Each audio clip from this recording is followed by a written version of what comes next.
Bine ați venit la un episod de Dream League Soccer. Acum mi-am strâns bani și vreau să-mi cumpăr jucători, să-mi fac echipă.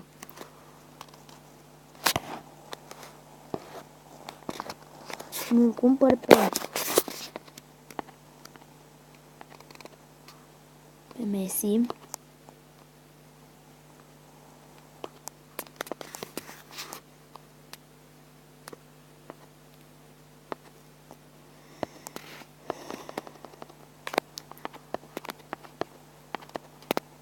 Pe Ronaldo.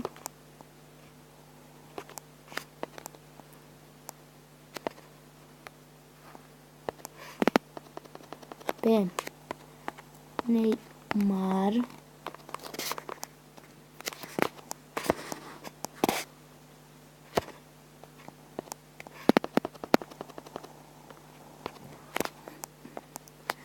Defender. În apărare nu-mi place companii, le-au pe Mascherano, pe Ramos, nu, pe Alves, pe Dani Alves. Și pe cine mai au? Mi-aș dori dacă îl găsesc pe Piqué. Da, uite-l.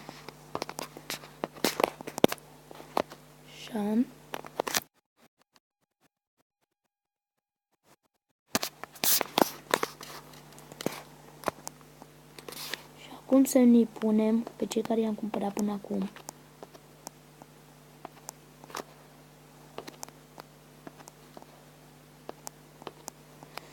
Și primul meci o să fie cu Anderlecht, Messi, Neymar, Ronaldo. Și ne mai transferăm pe Fender, Media, pe Ribery, pe Bale și pe Fabregas. Mi-am făcut echipă. Nu mai întreb un defender.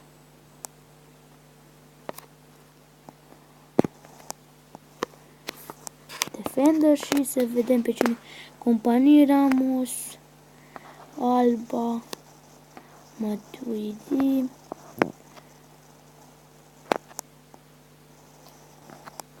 Benz, Zabaleta. Nu o să cumpăr de aici. O să mi-l iau pe companii. Și gata.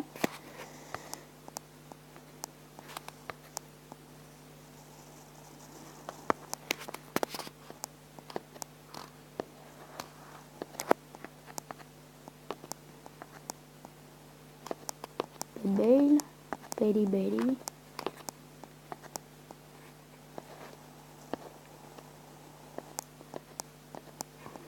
Așa.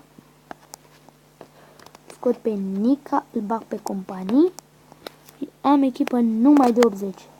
Da, îi Messi de 93. Stai să-mi iau și portar.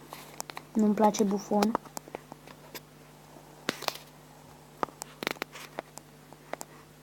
Goalkeeper. Las că am dat greșeală aici. Peste 90. Nu există. Pe Neuer mi-l iau.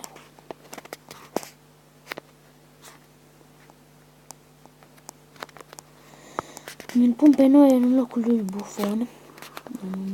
Nu pe asta. Neuer. Aici mi-am făcut echipa perfectă, să spun așa. Iodor, no. Ok.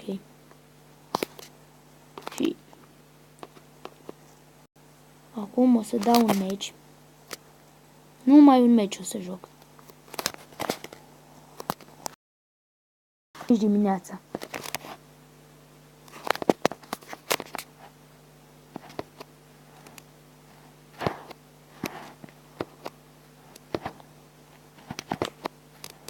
Am crezut că o să meargă greu dacă filmez. Oh, gol, gol, gol. Gol Neymar. Minutul 5.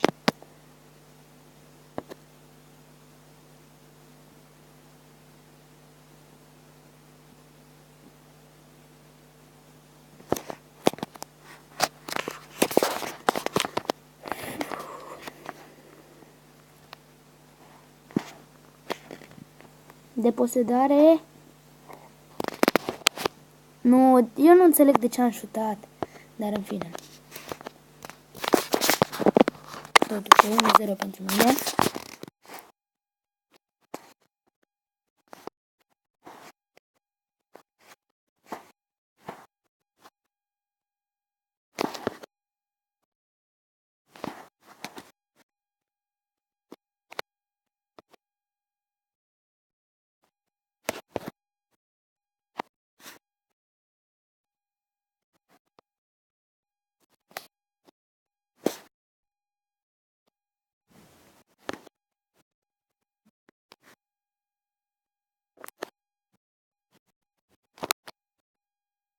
Gol 2-0. Nu vorbesc că sunt foarte concentrat. Să dau goluri peste goluri.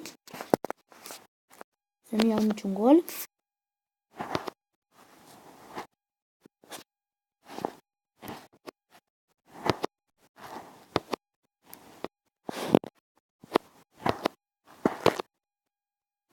Trei 0.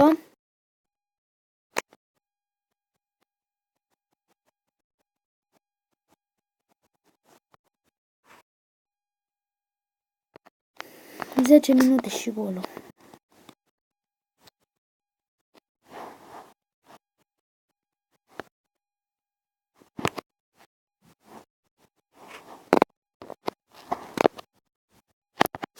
Patru 0.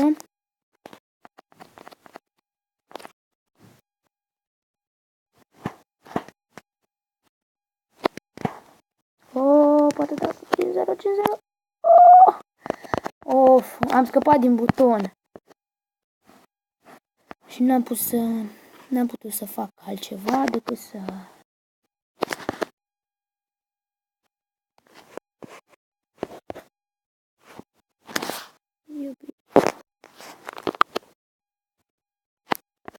Încă o ratare.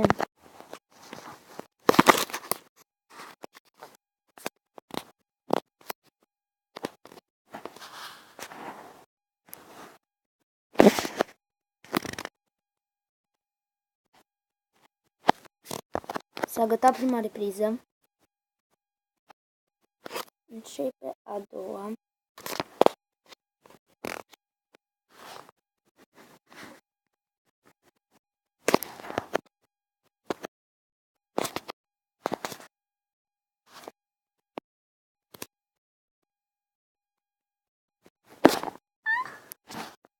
Deci nu cred, am făcut o prostie foarte mare că m-am întors acolo. Și nu, am lăsat omul liber, dar nu o dă gol. Că l-a prins Mașeranul, dar... Ești mă din zid. Transversală.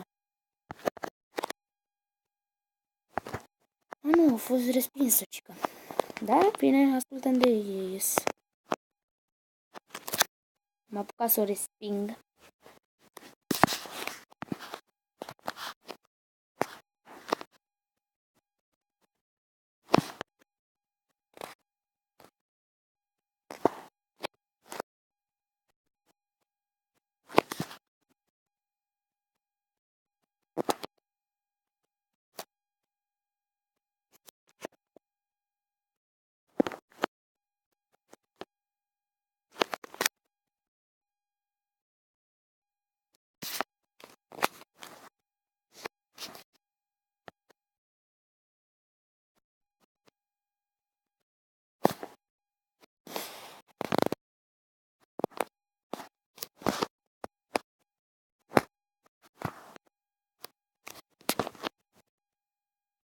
Gol 5-0.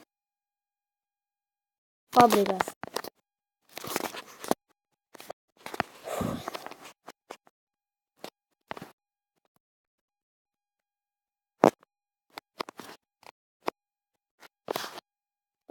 ce urât am intrat.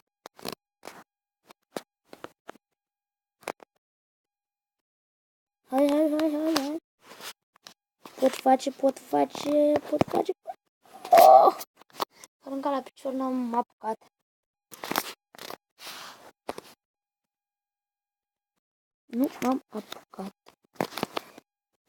Yes.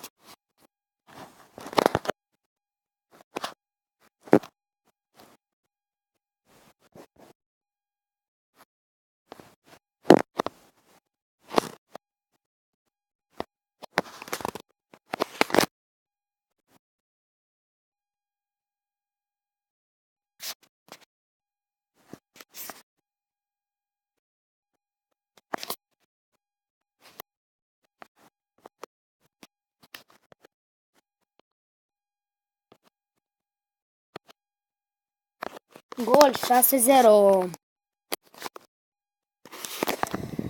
Și acum se gata meciul. Și episodul. Vă mulțumesc că ați vizionat acest videoclip. Dați un like, dați un subscribe, un share dacă v-a plăcut, să vadă și pe Facebook, să vadă și prietenii voștri. La revedere!